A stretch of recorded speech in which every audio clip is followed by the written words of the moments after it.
ایک دفعہ ایک بندہ جا رہا تھا جس کو بہت شدید بھوک لگی ہوئی تھی۔ اسی اثنا میں وہ سامنے دیکھتا ہے تو اس کو ایک پیزا کا پوسٹر نظر آتا ہے اور وہ یہ سوچتا ہے کہ اگر ایک پیزا وہ خرید لے تو اس سے اس کی بھوک مٹ جائے گی۔ اسی اثنا میں ایک بھکاری آتا ہے اور وہ اس کو یہ کہتا ہے کہ پلیز اس کی مدد کریں، اس نے کئی ہفتوں سے کچھ بھی نہیں کھایا۔ تو وہ بندہ سوچتا ہے کہ اللہ، ایسا لگتا ہے کہ مجھ سے بھی زیادہ اس دنیا میں ضرورت مند لوگ ہیں، اور اپنے وہ پیسے وہ ان کو دے دیتا ہے۔ اور جو بھکاری ہوتا ہے وہ اس کا بہت زیادہ شکریہ ادا کرتا ہے۔ اور جب ایسا ہو جاتا ہے تو تھوڑی ہی دیر بعد اس بندے کو ایک سونے کا سکہ ملتا ہے۔ وہ اس کو دیکھ کے بہت خوش ہوتا ہے، میں تو اسے بہت ساری چیزیں لے سکتا ہوں۔ اور وہ جلد بازی میں جا ہی رہا ہوتا ہے کہ کسی چیز سے ٹکر لگنے کی وجہ سے وہ گر جاتا ہے اور اس کا وہ سونے کا سکہ گر کر کہیں دور چلا جاتا ہے، اور وہ اس کو بہت ڈھونڈتا ہے۔ لیکن ڈھونڈتے ڈھونڈتے وہ ایک ایسی جگہ پہ پہنچتا ہے جہاں وہ دیکھتا ہے کہ وہ بھکاری کھڑا اپنے پیسے گن رہا ہوتا ہے، اور وہ بھکاری یہ کہتا ہے کہ آج میں نے 3 لاکھ روپے کمائے ہیں، اور یہ کام میں ایسے ہی کرتا رہوں گا، اور ہو سکتا ہے کہ ایک دن میرے پاس اتنے پیسے اکٹھے ہو جائیں کہ میں ایک بڑا سا گھر لے سکوں۔ اور جب وہ بندہ اس کو دیکھتا ہے تو اس کو اس پہ بہت غصہ آتا ہے۔ وہ یہ سوچتا ہے کہ اس کے پاس تو پہلے ہی بہت زیادہ پیسہ ہے، تو یہ بھیک کیوں مانگ رہا ہے؟ وہ غصہ کر ہی رہا ہوتا ہے کہ ایک دم اوپر سے اس کے اوپر کوئی پانی پھینک دیتا ہے۔ ایک عورت یہ کہتی ہے کہ معاف کیجیے گا، انہوں نے دیکھا نہیں کہ آپ نیچے کھڑے تھے، کیا آپ ٹھیک ہیں؟ اور وہ بندہ سوچتا ہے چلو کوئی بات نہیں، کم از کم میری نیت یہی تھی کہ اس کی مدد ہو جائے، اور یہ صرف اللہ تعالیٰ کے لیے میں نے کیا۔ اگلے دن کیا ہوتا ہے کہ وہ بندہ پھر سے مانگ رہا ہوتا ہے بھکاری بن کے لوگوں سے کہ اس کی مدد کریں۔ اس نے کئی ہفتوں سے کھانا نہیں کھایا، تو لوگ آتے جاتے اس کو پیسے دے رہے ہوتے ہیں، اور جو بھی کوئی اس کو پیسے دیتا ہے وہ بھکاری اس کا بہت زیادہ شکر ادا کرتا ہے۔ اور پھر اسی دوران ایک عجیب واقعہ ہوتا ہے۔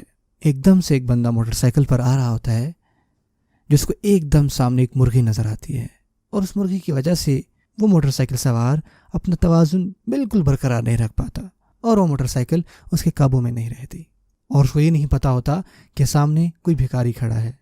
اور جب بھکاری دیکھتا ہے کہ وہ اس کی طرف کوئی موٹر سائیکل آ رہی ہے تو وہ زور زور سے چیخنا شروع کر دیتا ہے، جبکہ وہ موٹر سائیکل اس کے قریب سے بھی نہیں گزرتی، لیکن وہ بھکاری کھڑا وہیں چیخیں مار رہا ہوتا ہے۔ اور جب لوگ دیکھتے ہیں کہ اس بھکاری کی تو دوسری ٹانگ بھی ہے اور یہ تو کوئی ڈھونگی ہے،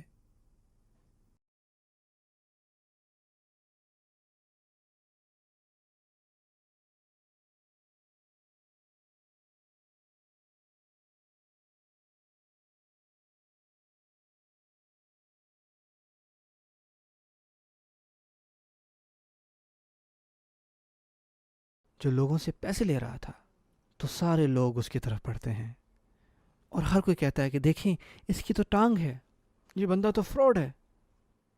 اور دوسری طرف جب وہ موٹر سائیکل سوار وہاں سے اترتی ہے تو وہاں دیکھتی ہے کہ بہت سارے پیسے بکھرے پڑے ہوتے ہیں۔ اگلے دن وہی پہلا بندہ اپنے گھر میں نہا رہا ہوتا ہے، اور جب نہا کر باہر نکلتا ہے تو اس کو دروازے پر ایک دستک سنائی دیتی ہے، اور وہ سنتا ہے کہ باہر سے کسی عورت کی آواز آ رہی ہے۔ اور جب وہ دروازہ کھولتا ہے تو وہ دیکھتا ہے کہ یہ تو انہی میں سے ایک عورت ہے جو اس دن وہاں کھڑی تھی جب اس کے اوپر پانی گرا تھا۔ اور وہ عورت اس کہتی ہے کہ وہ اپنی امی کی طرف سے بہت معافی مانگتی ہیں، اور ان کو نہیں پتا تھا کہ آپ وہاں پہ کھڑے کچھ کچرا اٹھا رہے تھے۔ اور وہ بندہ سوچتا ہے کہ اس عورت کو لگتا ہے کہ میں کوئی کوڑا اٹھانے والا ہوں۔ اس کے جواب میں بندہ کہتا ہے کہ ٹھیک ہے، کوئی بات نہیں، ہوتا رہتا ہے۔ اور وہ پیزا جب کھولتا ہے تو وہ دیکھتا ہے کہ پورا پیزا وہاں موجود ہوتا ہے، اور وہ یہ سوچتا ہے کہ میں تو صرف ایک پیزا کا سلائس لینا چاہتا تھا، لیکن اللہ تعالیٰ نے تو مجھے پورا کا پورا پیزا دے دیا۔ اور اس کو یہ آیت یاد آتی ہے کہ جو بھی اللہ کا تقوی اختیار کرتا ہے، اللہ تعالیٰ اس کی نجات کا راستہ نکالتے ہیں، اور اس کو وہاں سے عطا کرتے ہیں جہاں سے اس نے کوئی گمان بھی نہیں کیا ہوتا۔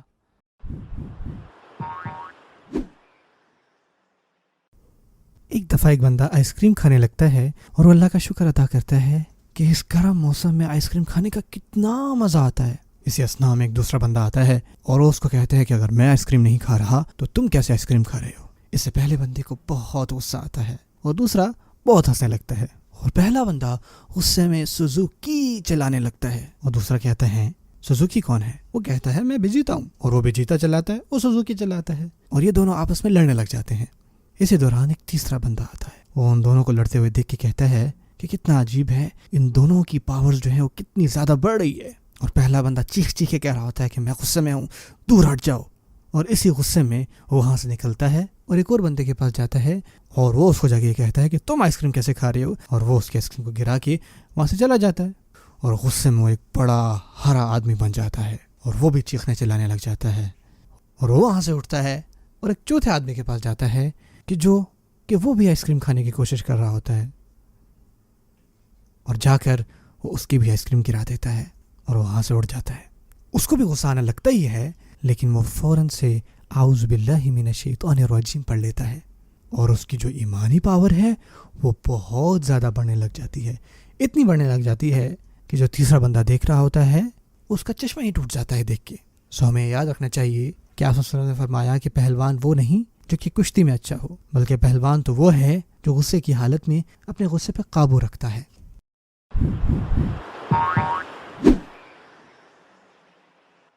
ایک دفعہ کہیں پہ ایک بہت بڑی پارٹی ہو رہی تھی جہاں پہ صرف امیروں کو ہی بلایا جاتا تھا۔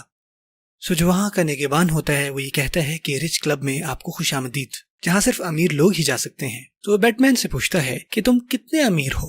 تو یہ جواب میں کہتا ہے کہ میرے دوست کا گھر بینک لے لیتا ہے کیونکہ اس کا قرضہ نہیں ادا کر پاتا۔ آپ نے اس کا قرضہ اتار کر مدد کی ہوگی؟ کہتا نہیں۔ تو پھر آپ نے کیا کیا ہوگا؟ کہتا میں نے بینک ہی خرید لیا اور اپنے دوست کو اس کا گھر واپس کر دیا۔ اس بات پہ میزبان بڑا حیران ہوتا ہے، آپ تو بہت امیر ہیں، آپ ضرور اندر جائیے۔ پھر ایک اور بندہ آتا ہے، وہ اس سے پوچھتے ہیں کہ تم کتنے امیر ہو؟ وہ کہتا ہے کہ میں کتنا امیر ہوں؟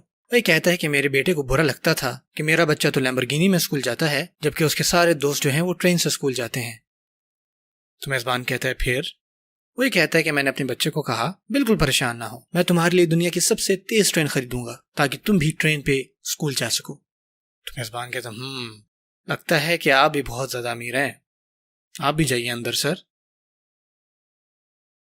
پھر ایک بچہ آتا ہے، میزبان اس کو کہتا ہے کہ میرا نہیں خیال کہ آپ کو یہاں پہ ہونا چاہیے تھا، یہ جگہ تو صرف امیروں کے لیے ہے، تو آپ کتنے امیر ہیں؟ تو بچہ کہتا ہے کہ آج میں فجر کی نماز سے پہلے ہی اٹھ گیا۔ تو میزبان کہتا ہے پھر؟ تو اس کے جواب میں کہتا ہے کہ میں نے آج 2 رکعت سنت بھی پڑھی ہیں فجر کی، اس میں کیا بڑی بات ہے؟ تو بچہ اس کو دوبارہ دوہرا کے کہتا ہے کہ میں نے آج 2 رکعت سنت پڑھی ہے فجر کی۔ تو میزبان اندر والے ساتھیوں کو انفارم کرتا ہے کہ ہمیں ہمارا سب سے امیر آدمی آج مل گیا ہے۔ تو بچہ کہتا ہے کیا مطلب ہے اس کا؟ تو میزبان کہتا ہے کہ اس بچے کو فرسٹ کلاس میں لے جاؤ۔ تو اس کے جواب میں بیٹمین کہتا ہے جو میں نے کیا ہے اس بچے کے مقابلے میں وہ تو کچھ بھی نہیں، اور دوسرا بندہ بھی کہتا ہے کہ میری دولت اس بچے کے مقابلے میں تو کچھ نہیں۔ اور وہ بچہ سوچتا ہے کہ مجھے نہیں پتا تھا کہ فجر کی 2 رکعت سنتوں کی اتنی ویلیو ہے۔ الحمدللہ۔ حضرت عائشہ رضی اللہ تعالی عنہ فرماتی ہیں رسول اللہ صلی اللہ علیہ وسلم نے فرمایا فجر کی 2 سنتیں اس دنیا اور جو بھی اس میں ہے ان سب سے بہتر ہے۔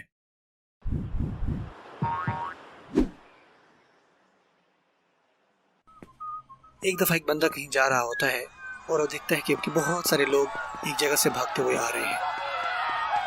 تو وہ بندہ وہاں پہ کسی سے پوچھتا ہے کہ کیا بات ہے، سب کیوں بھاگ رہے ہیں؟ وہ کہتا ہے کہ ہر کوئی اپنی جان بچا رہا ہے کیونکہ نٹوروں میں جن آ گئے ہیں۔ کہتا ہے کیا نٹوروں میں؟ مجھے فوراً سے وہاں جانا چاہیے۔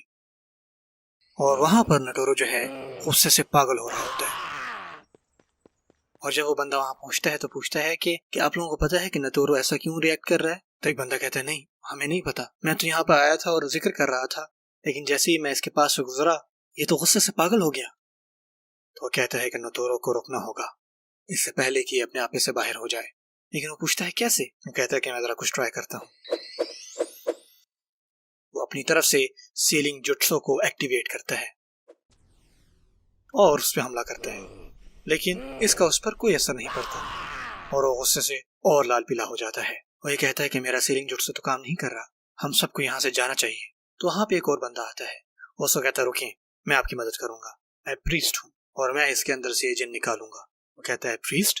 یہ تو نینجا کی دنیا ہے، پہلے یہ بتاؤ کہ تم یہاں پہ آئے کیسے؟ کتنی عجیب بات ہے۔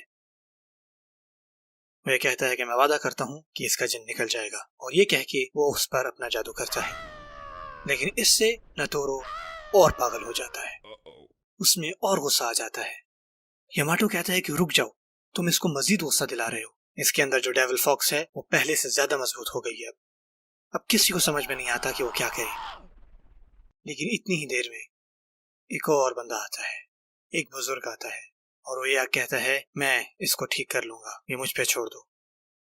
سب اس کو سمجھاتے ہیں کہ نٹورو کے بالکل پاس نہ جاؤ، وہ تمہیں نقصان پہنچا دے گا، اور پریسٹ کہتا ہے کہ میں آپ کی مدد کرتا ہوں اپنے جادو سے، وہ بزرگ کہتا ہے نہیں، میں اس کو سنبھالوں گا، اور بسم اللہ کہہ کے وہ اس کے پاس جاتا ہے، اور جیسے ہی وہ اس کے پاس پہنچتا ہے تو آیت الکرسی پڑھتا ہے، اللہ لا الہ الا هو الحی القیوم، اور دیکھتے ہی دیکھتے آہستہ آہستہ نٹورو ٹھیک ہوتا جاتا ہے۔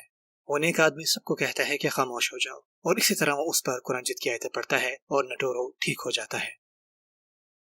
تو مسٹر یاماٹو کہتا ہے، اے شیخ، یہ تو بہت ہی حیران کن بات ہے، اس طرح کی چیز تو میں نے پہلے کبھی نہیں دیکھی، یہ کس قسم کا جٹسو ہے؟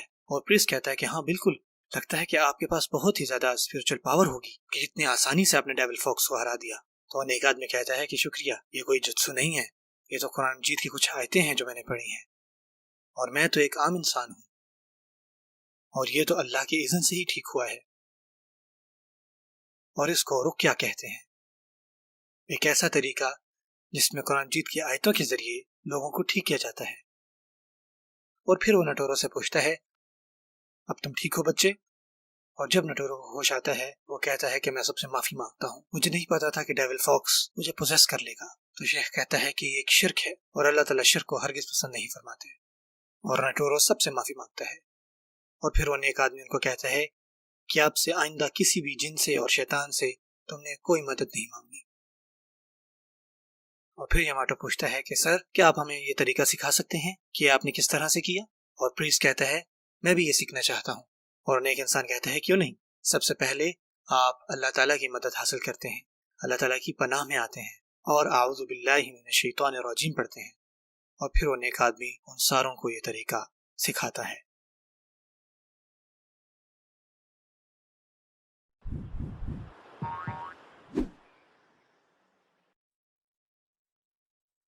ایک دفعہ ایک بچے کا ایگزام ٹھیک سے نہیں ہوتا، اور وہ اللہ سے شکایت کرتا ہے کہ یہ اس کے ساتھ کیوں ہو رہا ہے۔ وہ بس تھوڑی ہی دیر لیٹ ہوا ہوتا ہے ایگزامینیشن ہال میں، لیکن ٹیچر اس کو اندر نہیں آنے دیتا، جس کی وجہ سے اس کا پورا 1 سال ضائع ہو گیا۔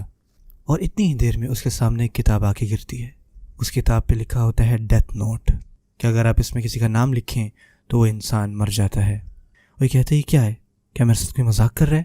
وہ کہتا ہے خیر جو بھی ہو، میں یہ کتاب رکھ لیتا ہوں۔ رات گئے تک وہ سوچتا ہے کہ دیکھتے ہیں کیا ہوتا ہے اگر میں ان کا نام لکھ دوں اس کتاب میں، دیکھتے ہیں کیا ہوتا ہے۔ اگلے دن وہ کالج کے لیے اٹھتا ہے، اور جیسے ہی وہ اپنے گھر سے باہر نکلتا ہے تو اس کو ایک میسج ملتا ہے، اور اس میسج میں یہ لکھا ہوتا ہے کہ وہ ٹیچر رات کو وفات پا گئے۔ اس بات سے اس کے اوزان خطا ہو جاتے ہیں۔ وہ کہتا ہے یہ کتاب تو سچی ہے۔ اس کے جنازے پہ جب وہ پہنچتا ہے تو وہاں پہ بہت سارے لوگ موجود ہوتے ہیں، اور جنازے کے بعد وہ اپنے استاد کے پاس جاتا ہے۔ استاد کہتا ہے جی بیٹا بتاؤ کیا بات ہے؟ وہ بچہ کہتا ہے کہ میں کنفیس کرنا چاہتا ہوں کہ میں نے اس ٹیچر کو قتل کیا ہے۔ استاد کہتا ہے کہ انا للہ، جہاں تک مجھے یاد ہے اس ٹیچر کی موت تو دل کا دورہ پڑنے کی وجہ سے ہوئی ہے۔ وہ بچہ کہتا ہے نہیں، اس کتاب کی وجہ سے ہوئی ہے استاد، میں نے اس کتاب میں اس ٹیچر کا نام لکھا تھا اور یہ ٹیچر مر گیا رات کو، یہ سب میرا قصور ہے۔ تو استاد کہتے ہیں کہ استغفر اللہ، ایسی بات نہیں ہے بیٹا، اور اس سے یہ ثابت ہوتا ہے کہ آپ بہت چھوٹی چھوٹی چیزوں کو مان لیتے ہیں۔ ایسا ہرگز نہیں ہوتا بیٹا، زندگی اور موت جو ہے وہ صرف اور صرف اللہ تعالیٰ ہی کے ہاتھ میں ہے، ہم میں سے کسی کے ہاتھ میں نہیں، اور نہ ہی کسی کتاب کے ہاتھ میں۔ وہ کہتا ہے نہیں ایسا ہو ہی نہیں سکتا۔ اتنی دیر میں ایک تیسرا بندہ وہاں آتا ہے، اور وہ بندہ کہتا ہے کہ یہ کتاب میری ہے۔ تو بچہ فوراً سے ڈرتا ہے، کہتا ہے دیکھیں استاد، یہ موت کا فرشتہ آ گیا اور ابھی آیا ہے تاکہ یہ میری جان بھی لے لے، پلیز مجھے بچا لیں اس سے۔ وہ کہتا ہے بچے ایسا ہرگز نہیں ہے، یہ کسی بھی قسم کا موت کا دیوتا نہیں ہے، یہ تو انسان ہے۔ تو انسان کہتا ہے کہ موت کا دیوتا یہ کیا ہے؟ میں تو اپنی کتاب لینے واپس آیا ہوں، میں اپنی ٹیرس میں کھڑا تھا جہاں سے میری یہ کتاب گر گئی، اور اس سے پہلے کہ میں اس کو اٹھانے نیچے آیا تھا آپ اس کو اٹھا کے پہلے ہی لے کے چلے گئے، اور آج اتفاقاً میں نے آپ کو دیکھا کہ آپ اس جنازے پہ آ رہے ہو تو مجھے یاد آیا کہ میں اپنی کتاب بھی لے لوں آپ سے۔ تو بچہ کہتا ہے کہ آپ اس طرح کی کتاب کیسے رکھ سکتے ہیں؟ اس کے اوپر لکھا ہوا ہے یہ موت کی کتاب۔ کہتا ہے یہ کوئی موت کی کتاب نہیں ہے، یہ تو میں اپنے پودوں پہ ایکسپیریمنٹ کر رہا ہوں، اور ان کے مرجھا جانے کی وجوہات جو ہے وہ میں اس پہ لکھتا ہوں۔ اگر آپ ٹھیک سے پڑھتے تو آپ کو اس پر میرے نوٹس ملتے کہ کچھ پودے کیوں مرجھا جاتے ہیں۔ تو بچہ کہتا ہے کہ اسی وجہ سے کیا اس کو ڈیتھ نوٹ کہتے ہیں؟ وہ کہتا ہے جی ہاں بالکل۔ تو پھر بچہ پوچھتا تو پھر آپ نے اس طرح کپڑے کیوں پہنے ہوئے؟ تو کہتا ہے کہ یہ کپڑے یہ تو صرف کاسٹیوم اور میک اپ ہے، میں تو یہ جگہ ڈرامہ کرنے جا رہا ہوں جس میں میرا ایک مونسٹر کا رول ہے۔ سو بچہ کہتا ہے کہ یہ تو صرف محض ایک اتفاق ہوا۔ تو استاد کہتا ہے جی ہاں بچے، آپ کو ہرگز ایسی باتوں پہ کبھی بھی یقین نہیں کرنا چاہیے، زندگی اور موت صرف اور صرف اللہ تعالیٰ ہی کے ہاتھ میں ہے۔ تو بچہ کہتا ہے استغفر اللہ، مجھے معاف کیجیے گا دونوں کہ میں نے آپ کی کتاب آپ کی اجازت کے بغیر لی۔ تو بندہ کہتا ہے کوئی بات نہیں بچے، آسمانوں اور زمین کی بادشاہی اسی کی ہے، وہی زندہ کرتا ہے اور مارتا ہے، اور وہ ہر چیز پر قادر ہے۔ ایک دفعہ ایک شخص جا رہا ہوتا ہے کہ اس کے سامنے ایک دم جینی آ جاتا ہے۔ تو جینی اس کو کہتا ہے کہ آج میں تمہاری جو بھی مراد ہوگی اس کو پورا کروں گا۔ تو انسان کہتا ہے ٹھیک ہے، میں سوچ کے بتاتا ہوں تمہیں، اور وہ سوچتا رہتا ہے، اس کو گھنٹوں لگ جاتے ہیں سوچنے میں۔ تو جینی اس کو کہتا ہے کہ بھائی آپ کوئی مراد مانگ بھی لو، اتنا انتظار تو مجھے کوئی بھی نہیں کرواتا۔ تو وہ کہتا ہے کہ سوری میں ابھی تک سوچ نہیں پا رہا کہ میں آپ سے کیا مانگوں۔ وہ کہتا ہے دولت چاہیے تمہیں؟ کہتا نہیں۔ عورت؟ کہتا نہیں۔ کھلونے؟ نہیں کھلونے نہیں چاہیے۔ وہ کہتا ہے کہ یا تو مجھے کوئی بچہ سمجھتے ہو؟ کہتا ہے گاڑیاں چاہیے تمہیں؟ کہتا ہے نہیں ہرگز نہیں۔ تو وہ کہتا ہے کہ بھائی کوئی تو مراد مانگو تاکہ میں کہیں اور جاؤں۔ وہ کہتا ہے کہ یار بات یہ ہے میرے پاس تقریباً سب کچھ ہی ہے، لیکن اس سب کے ہونے کے باوجود بھی مجھے سکون نہیں ہے، مجھے اندر ایک خلا محسوس ہوتی ہے۔ تو وہ کہتا ہے کیا آپ کو بانگ بانگ جیسی فیلنگ آتی ہے؟ کہتا ہے کیا؟ یہ بانگ بانگ کون ہے؟ کہتا ہے تم جیسے لوگ۔ وہ کہتا ہے کہ جو آپ کے دل میں کمی ہے وہ برکت کے نہ ہونے کی وجہ سے ہے، اور اس کو صرف اور صرف اللہ تعالیٰ ہی دور کر سکتے ہیں۔ سو کوئی بھی نہ غم کو خوشی میں بدل سکتا ہے، نہ ہی جھگڑے پن کو فراخ دلی میں، نہ ہی درد کو راحت میں، سوائے اللہ تعالیٰ کی۔ سو وہ کہتا ہے کہ میں اپنی زندگی میں برکت کیسے لاؤں؟ تو اس کو کہتا ہے کہ بہت سارے ایسے طریقے ہیں جس سے آپ کی زندگی میں برکتیں آ سکتی ہیں، اور اس میں سے سب سے آسان طریقہ یہ ہے کہ آپ صدقہ کریں۔ صدقہ آپ اپنے خاندان میں کسی کو دے سکتے ہیں، ضرورت مند لوگوں کو دے سکتے ہیں، یا ایسے ادارے جو دین کا کام کر رہے ہیں جیسے کہ ہمارے ادارے دارالارقم اسٹوڈیو کو۔ لیکن سب سے اہم بات یہ ہے کہ اپنی نیت اور صدقے میں یہ رکھیں کہ آپ اللہ تعالیٰ کے لیے کر رہے ہیں، تو اس سے انشاءاللہ اللہ تعالیٰ آپ کی زندگی میں برکتیں لے کر آئیں گے۔ اس کے پیچھے کی یہ بھی وجہ ہے کہ میں لوگوں کی ضرورتیں پوری کرتا ہوں۔ تو اسے کہتا ہے کہ یار آپ تو بہت ہی فراخ دل ہو، کاش کہ میں آپ کے جیسے ہوتا، تو یہ میں آپ کی خواہش پوری کر دیتا ہوں۔ صدقہ دینے میں برکت ہے۔